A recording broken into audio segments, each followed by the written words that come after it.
अजय, अजय। जी चाचा जी। मोबाइल लेकर आ, किसी का फोन आ रहा है। अभी लेकर आता हूँ।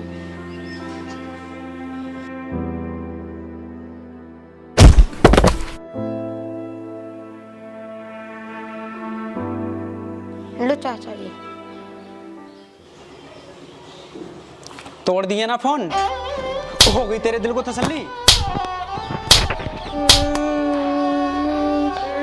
तू रोज एक नया नुकसान करता है। तूने कल मेरी गाड़ी का शीशा तोड़ दिया और तूने आज मेरा फोन फोड़ दिया। अब तो तू इस घर में एक पल भी नहीं रुकेगा।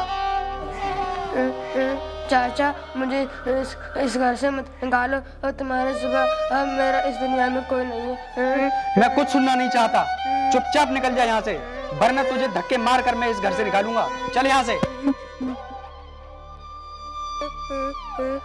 चल निकल यहाँ से। और हाँ, इस घर के आसपास दिख। हाँ, अब मैं इस पेन से अपनी किस्मत लिखूंगा और दुनिया को दिखा दूंगा कि एक अनाथ बच्चा भी क्या नहीं कर सकता है। लेकिन हाँ, मुझे एक कॉपी की जरूरत पड़ेगी।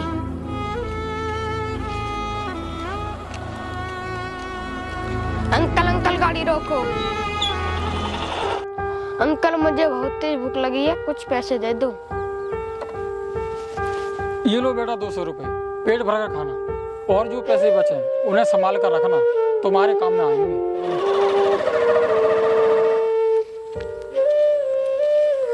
साहब बहुत अच्छी स्केच है, ले लो प्लीज। नहीं लेनी।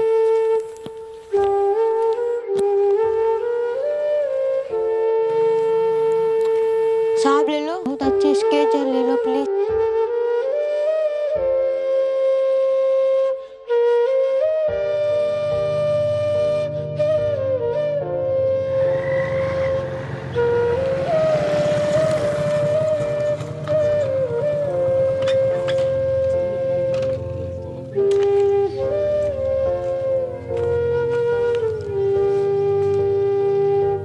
भैया बहुत अच्छी तस्वीर है, ले लो प्लीज। सुबह से बेच रहा हूँ लेकिन कोई भी नहीं खरीद रहा है। अरे छोटू, बहुत अच्छी ड्राइंग है तुम्हारी। क्या नाम है तुम्हारा और कहाँ रहते हो? भैया मेरा नाम अजय है और मैं यहीं फुटपाथ पे रहता हूँ। अरे बेटा, तुम यहाँ फुटपाथ पर क्यों रहते हो? भैया मेरा इस दुनिया में कोई नहीं है, बस मेरा आखिरी सहारा मेरे चाचा थे और उन्होंने मुझे घर से निकाल दिया। लेकिन तुम्हें उन्होंने घर से क्यों निकाल दिया? भैया मुझसे एक गलती हो गई।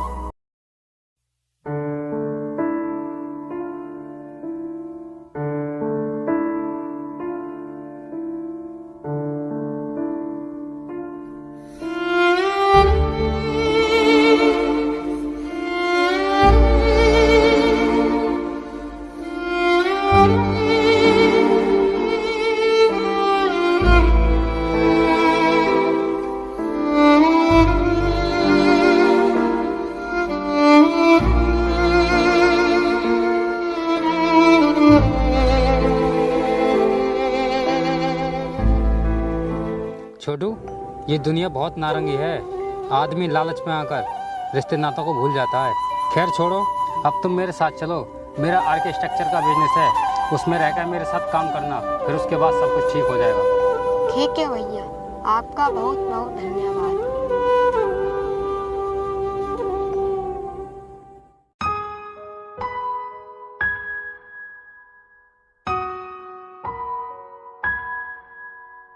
देखो अजय, इस बिल्डिंग का स्केच पूरी तरह बनकर रेडी हो चुका है। और हाँ, एक सबसे ज़रूरी बात, इस आर्किटेक्चर बिजनेस में तुम्हारा नाम अजय नहीं बल्कि हम तुम्हें वीर कहकर बुलाएंगे। देखो वीर, अगर हमें पहले से अच्छी अर्निंग करनी है ना, तो हमें इस बिल्डिंग का अच्छे से स्केच तैयार करना होगा। ठीक है सर, आप चिंता ना करें, हम इस बिल्डिंग का और अच्छे से स्केच तैयार करेंगे। मैं इस बिल्डिंग का एक पिक ले लेता हूँ।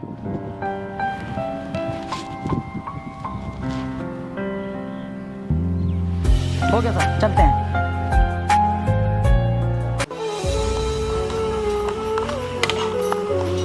सर, आपने मुझे जिस शॉपिंग मॉल का स्केच रेडी करने के लिए दिया था, अब वो पूरी तरीके से रेडी हो चुका है। एक बार देख लीजिए।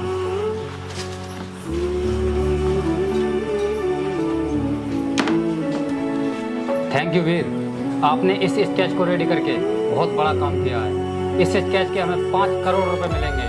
अब हमें अमीर होने से कोई नहीं रोक सकता।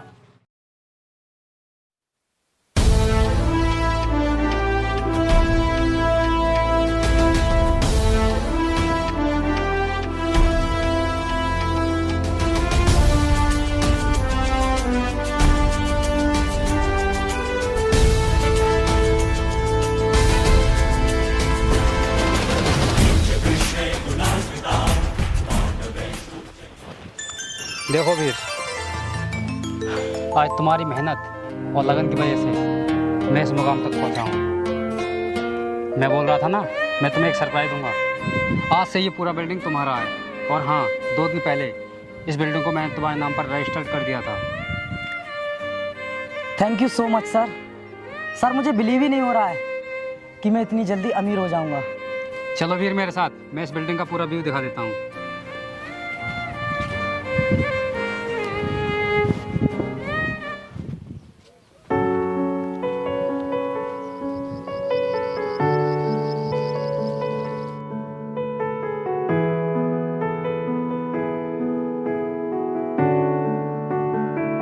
एक मिनट सर। अरे ये तो मेरे चाचा जी हैं। यार तुझे जो बात करनी है ना, घर पे आके करना। साहब बहुत भूख लगी है, साहब कुछ खाने के लिए पैसे दे दो। पता नहीं कहाँ कहाँ से आए थे भीख मांगने के लिए। चला।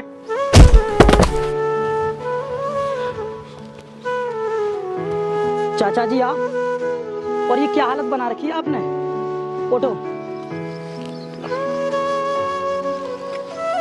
बेटा चाचा जी, आपकी जगह मेरे पैरों में नहीं, मेरे दिल में है। मैंने तुम्हें कहाँ कहाँ नहीं ढूंढा। बेटा मुझे माफ़ कर दो, मेरे जैसा निर्दयी चाचा इस दुनिया में किसी का भी नहीं होगा। बेटा मैंने तुम्हारे साथ कितना बुरा किया, मैंने बिना कुछ सोचे समझे तुम्हें घर से निकाल दिया।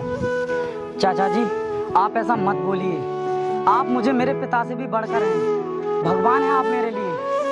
और चाचा जी मैंने अपने पिता को नहीं देखा, हमेशा आप में अपने पिता को देखा है। लेकिन चाचा जी आपकी हालत कैसे हो गई। बेटा तुम्हें घर से निकालने के बाद अचानक घर में आग लग गई और सब कुछ जलकर राख हो गया, और उस दिन से आज तक मैं दर दर भटक रहा हूँ। चाचा जी आज से आप दर दर नहीं भटकेंगे। आपकी मार में भी प्यार दिखता था, आपकी हर डांट में कुछ सीखने का सार मिलता था। जब डगमगाकर गिरने वाला होता था मैं, तो चाचा जी आपकी बातों से ही मुझे हौसला मिलता था। बेटा मैं माफ़ी मांगने के लायक तो नहीं हूँ, लेकिन हो सके तो मुझे माफ़ कर देना। नहीं चाचा, माफ़ी तो आपसे मुझे मांगनी चाहिए कि मेरे माँ बाप गुजर जाने के बाद आपने मुझे बेटे की तरह पाला। चाचा जी आप ही मेरे लिए सब कुछ हो। अगर उस दिन आप मुझे घर से नहीं निकालते तो शायद आज मैं इतना अमीर नहीं होता। चलो चाचा जी घर चलो मेरे साथ, मुझे आपकी ज़रूरत है।